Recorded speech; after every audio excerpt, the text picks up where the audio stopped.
Let me first start by saying konnichiwa.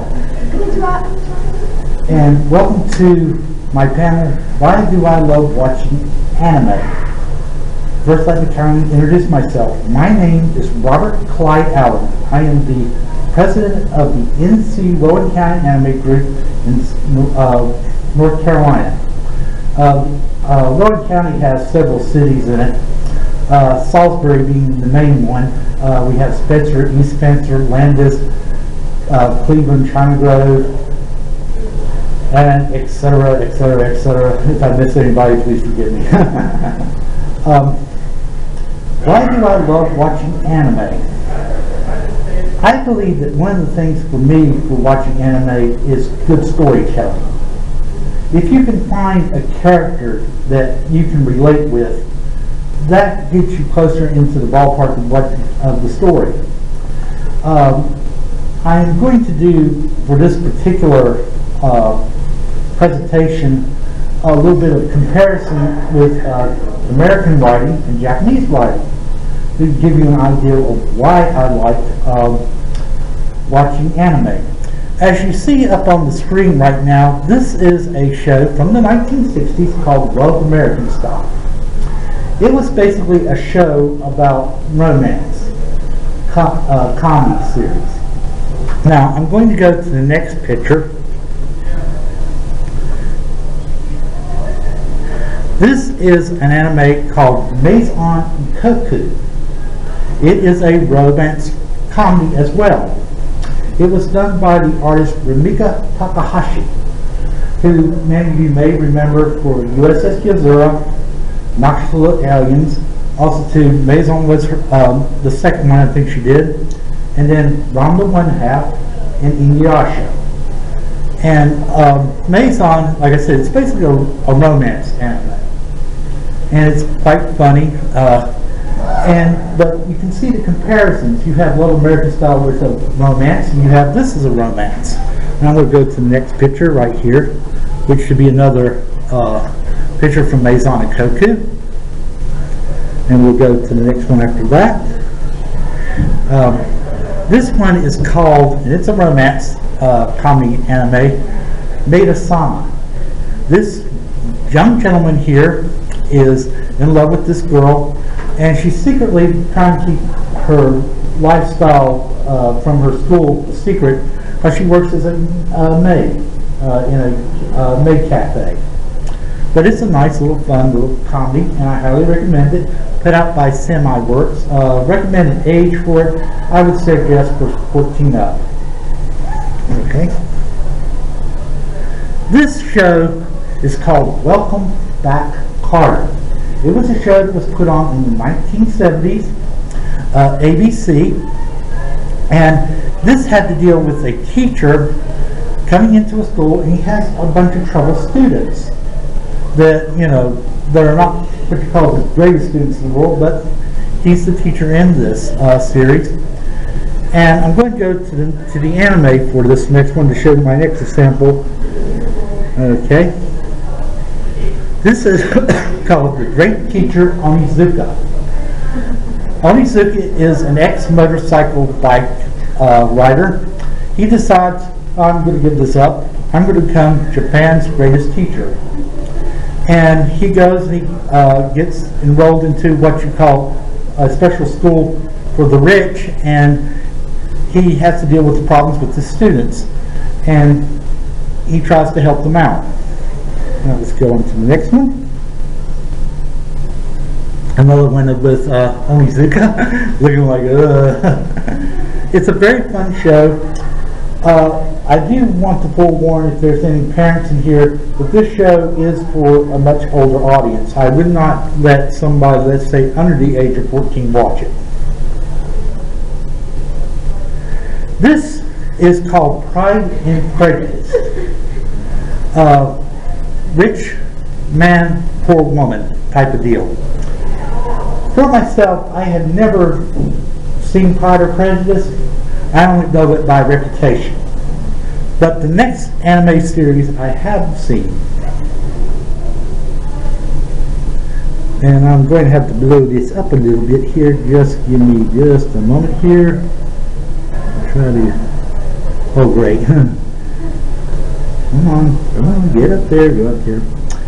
This series is called Hori Onodongo, Boys Over Flowers. This has to deal with a young girl who is on the poor side of the track, goes to a school, and gets on the blacklist of the most richest guys in the school who actually run the school practically because their parents work the money to make that school work.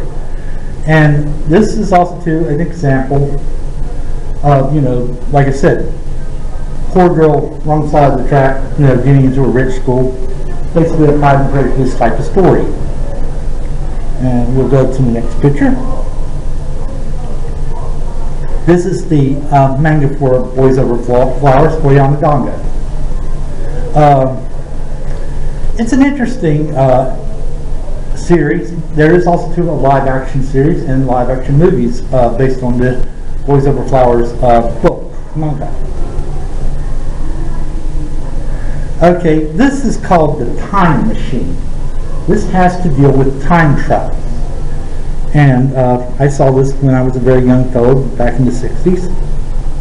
This series is also called The Time Tunnel, which we have two people who end up going and being lost in time into this magical tunnel. They don't know, they can't control where they're going, and they end up in different times. Now,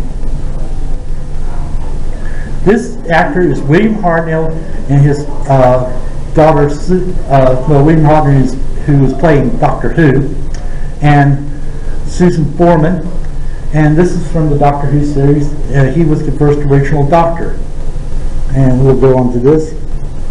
And of course, this is the 50th anniversary Doctor Who, with all the different actors who had played the role during that time. We don't have the current one, please forgive me. This one is called Generator Golf. This was put out by 80 Films. A nice little fellow by the name of Dick Van Dyke was the voice of Golf.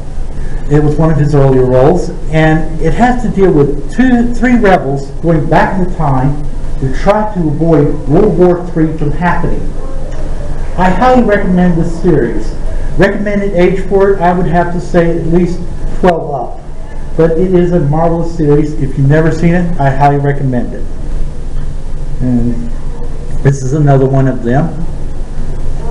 Now we'll go on to the next one. This series was done as a children's show. It is called Art 2. Now Art 2 was originally about civilization had become so polluted and so terribly torn down that they built this mobile Lumia to help out the survivors. Okay, pretty popular thing. This is another one from Art 2, another photograph. This one is actually an American show. It's called Bundar the Barbarian. The earth has been ravaged and is torn apart, and Bundar and his band go and fight evil. It was done by Hanna-Barbera. This one is called Appleseed. This is an anime, and Appleseed takes place in a pre-apocalyptic world. There's a society that's very rich. Outside it's a jungle, and that's another way of showing your pre-apocalyptic story. This one is called Sega Pain. It is also to a pre-apocalyptic story, but what it really drew me in for Sega Pain, am I the man who thinks that I am a butterfly, or am I the butterfly who thinks I am a man? It's a very wonderful thing. It was put out by Channing On. Funimation has the rights to it and should be putting it out on DVD, I hope very soon, again. Now, I grew up and I read comic books. I am a big comic book fan. I have 10,000 of them. And this is called The Unexpected. This is a supernatural type of story. And now we're going to go to the next one. Also, too, I was a fan of The Witching Hour. another unexpected, supernatural story. What made these stories very interesting is that the villains always picked on somebody who was weak or already had problems with them, and they just pushed them over the edge of the cliff. This is also to the Twilight Zone, Rod Sterling, another supernatural type of storyline here. This is called Vampire Princess Miyu. Miyu fights demons, and in the storyline, the demons are called Shimron. And Shimron have the bad tendency to find somebody who's either weak-willed, who has some issues, and they push them over the edge, like what I told you with the witching hour and the unexpected. Same type of story. This anime is called Hellgirl. And Hellgirl runs exactly on the same line. The person has gone down the wrong path, and what kind of made it kind of interesting with me with that particular anime is that would you hate your enemy so much that you would even send yourself to hell? And it had a very interesting premise, but it always had the story of somebody who had, already went down the wrong path, and the demon pushes them all the way.